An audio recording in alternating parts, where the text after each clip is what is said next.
This week in the League of Legends, we have patch 6.110, which brought Talia, and we have some luchador skins on the PvE. All this and more on the Bethesda Gaming web show.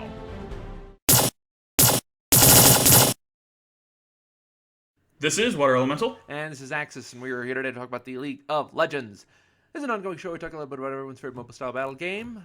6.10, 6.10 is out for play. It just came out just the other day, and we've been tinkering around with it, and we're going to run it down for you folks real quick. We're not going to go over Talia this week due to the fact that we've only seen her for a couple of days, and we don't have our bearings on how she is yet. So we'll talk about her next week. But starting out, Mr. Alistair, he got a damage reduction decrease on his ultimate. Instead of 70% at all ranks, it is now 50, 60, and then 70, which really hurts him in the early game, but he kind of needed it. Indeed. Next up is Anivia. Glacial Storm, her ultimate, got changed. The mana cost per second was reduced by 10 at all ranks, down to 30, 40, and 50. Cast range was increased to 750, and the initial radius was increased from 150 to 200. And using Zhonya's will no longer interrupt the cast, so that's a big buff for Anivia. Definitely.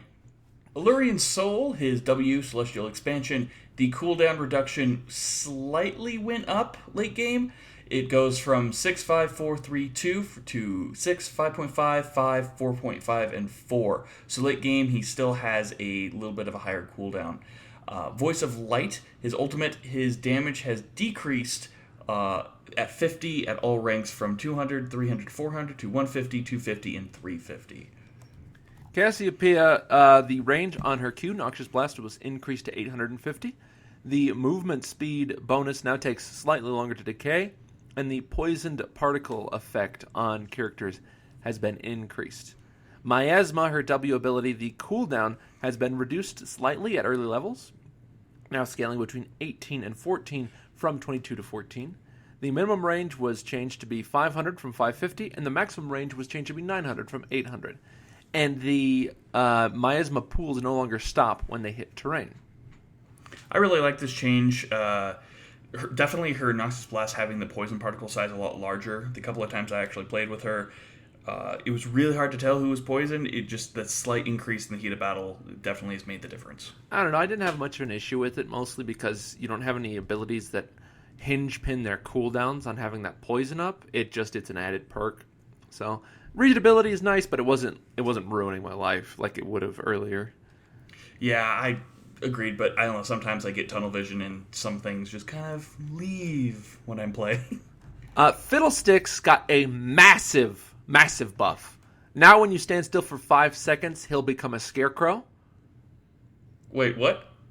And Dark Wind now has 6 bounces instead of 7. Hold on. What is turning into a scarecrow does? Fizz's ult, Chum the Waters, got changed, and the effect no longer falls off of characters when they use a cleanse-like effect, which I actually think is kind of lame. Instead, it just removes the slow, and then they still get bit. So, big buff to Fizz.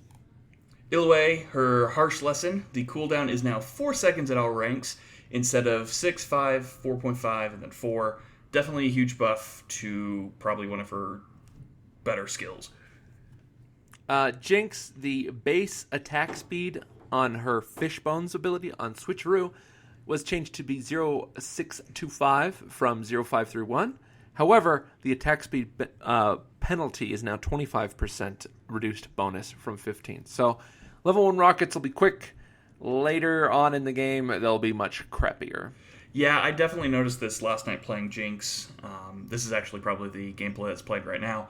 She definitely, it's a little bit different to get her rhythm down when switching between the Gatling gun and the rockets. Because early game you're like, oh wow, that's a lot faster. But late game you're kind of like, this is not how I remember it. But it's that slight change. It definitely gets your rhythm off.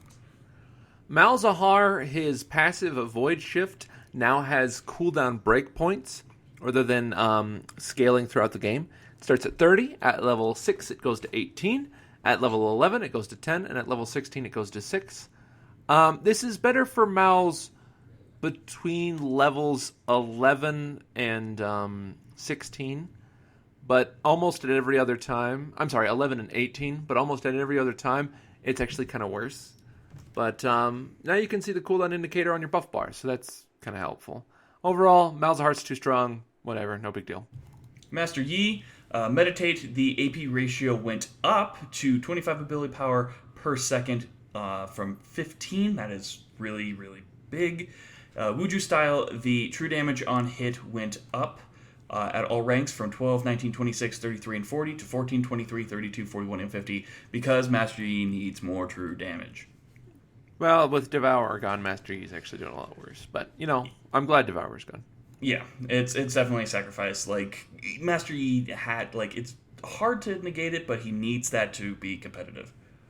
Nocturne, his passive now has an AP ratio, 0.15 AP per hit. Kind of weird. Shyvana, W, Burnout, now additionally scales with 0.1 AP per second and scales an additional 0.025 ability power on hit. I hate Shyvana.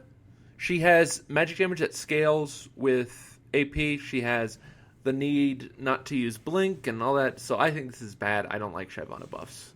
Yeah, I agree with you on that. She definitely needs to be toned down instead of toned up. But I bet in some form, in other competitive play, that she really needs it. But I don't know. Every time I see her, she's just too dangerous. Extremely tanky, high damage that scales very well, and they're giving more damage scale. Yeah. Oh well. Swain, his health growth stat went from 78 to 90 per level. The Decrepify now executes minions below 10 health, and Fix a Bug where spell effects like Rylai's Crystal Scepter and Leandri's Torment weren't applying properly. Definitely a huge buff to his Q. Ravenous Flock, the 75% of damage dealt is now 30, 45, and 60, plus a 0.1 ability power scaling.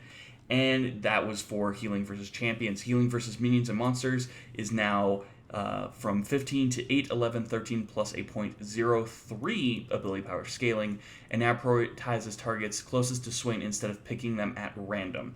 So Ravenous Flock definitely got hit as far as the damage dealing to champions and healing, but now is a little bit more prioritizing towards the champions instead of just minions and monsters at random.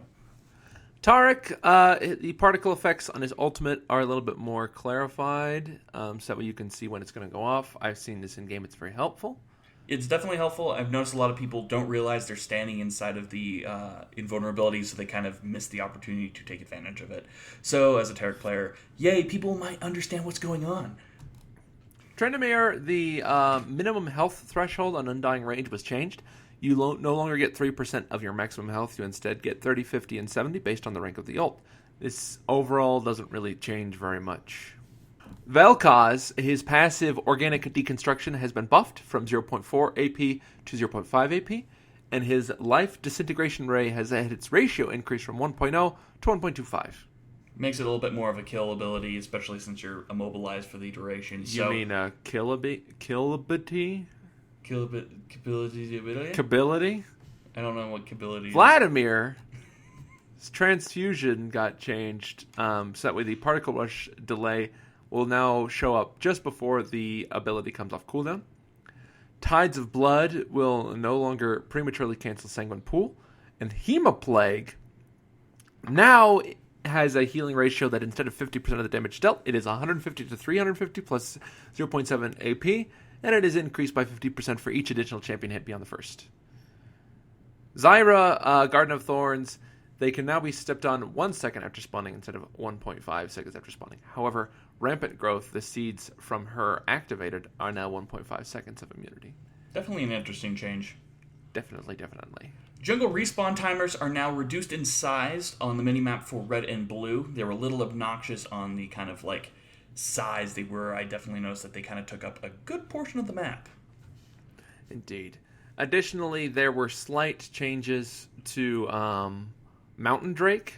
His ability to enhance your damage to various monsters. It no longer increases the damage done by true damage, which includes Smite and things like Nunu's Devour. I personally don't like this change, but so it goes. No.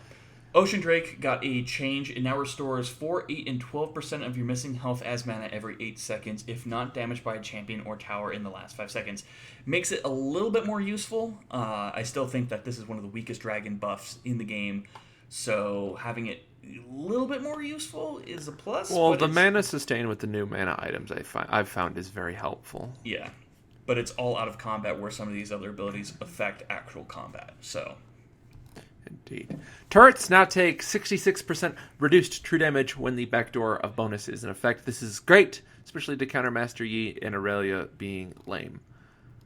Bloodrazor, the attack speed and maximum health shred have gone up. Attack speed to 50% from 40%, and the maximum health to 4% from 3%. Barrier's cooldown has decreased from 210 seconds down to 180 seconds. It's pretty significant. And Ghost, the cooldown went from 210 to 180, and the movement speed now scales. Instead of 27% at all levels, it is now 28 to 45% at all levels. Oh my god. So I saw this on a Gnosis in 5s the other day. It is scary because I forgot that this was added into the game. So I'm sitting there, I'm just kind of doing my own thing, and I just see out of the jungle, plus 45% movement speed, Gnosis turn the corner at me, and I'm just like, I don't know how to handle this right now. I'm so scared. Oh, God. Additionally, they have added the level 6 and 7 champion masteries, which you can get by earning S's in games. You only get to level 6 with S minus S and S plus, and only mastery 7 with S and S plus. So it'll give you some additional stuff to do, and you can get some champion-specific rewards. What are some of the champion-specific rewards? I haven't actually seen them. Oh, you'll have to wait and see, my man. No, it's mostly special portrait icons and other things of that nature. That's definitely what the system needed. As much as I only play ARAM more than I do Summer's Rift, that's a cool change. I definitely like it. Indeed.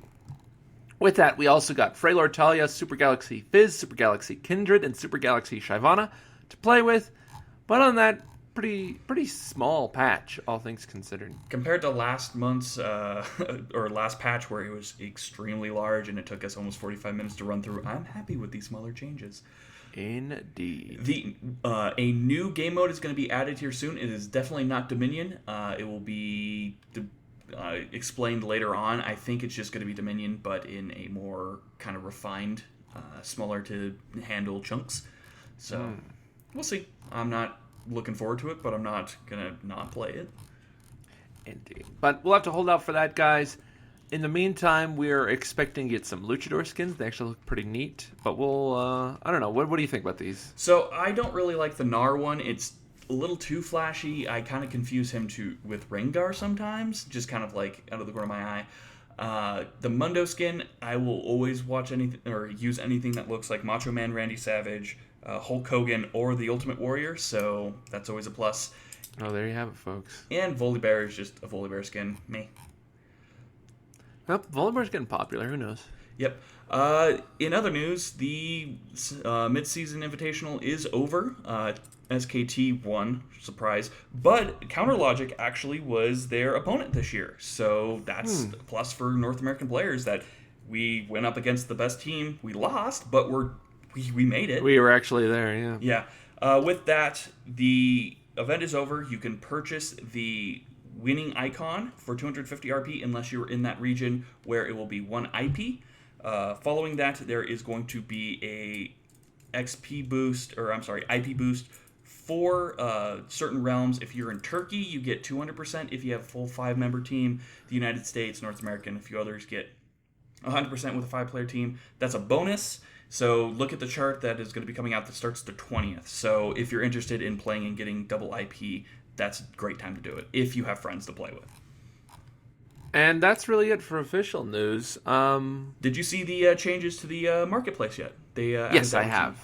What do you think? I'm not a huge fan. It's like kind of laggy sometimes, and it's almost like a browser. It's a little weird. Yeah, it's a little clunky. It reminds me a lot of the Heroes of the Storm layout, but it doesn't hold as much on screen at the same time. So you have 2 rows instead of 3, and the tabs are ordered weird. It was really hard to actually find ward skins on there as well. Like, you had to go to skins and then specialty and then ward.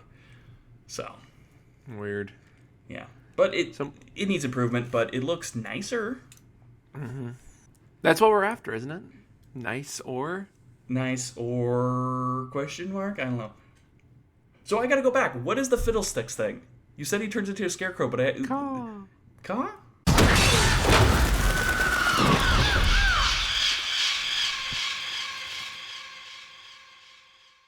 Did we just pull out an old reference again? What? No. Questions. No, ma'am, we're not. Pineapple. Our first question, probably our only question since we're running a little long this week, is from the dude, and he asks, now that you've had time to use the new gifting system or crafting system, what are some of the stuff you've gotten? I got Dunkmaster Darius, actually. Was that one of the free ones that you could craft, or? No, I got that from a box I earned. Nice. I've bought a few. I've earned a few as well. I've gotten like 7 shards, so I'm close to getting a Hextech Annie. I've gotten Lord Mordekaiser. I've gotten the Harrowing Zyra and traditional Sejuani. So I've gotten some pretty rare ones. Oh dang. Yeah, but I've gotten a lot of ward skins, which it always feels like, well, there's free dust. Yay. Womp womp. Womp womp. But yeah, that's really it for questions this week, guys. Sorry that one was pretty quick, but we've got places to be. So if you have a question for us about the show, about League of Legends, about Specialty Gaming, about anything really, you can ask us our thoughts on Overwatch, for example. You can send them in to the comment section below. Send them to our email at specialtygaming@gmail.com, or post them on our Facebook, Twitter, website, all of which are linked to the information down below. We do have a Patreon, patreon.com/specialtygaming. You can donate to that to get exclusive features, bonus content, and more. Take a look if you so desire. Otherwise, this has been Axis. And Water Elemental. And we have to go. Goodbye.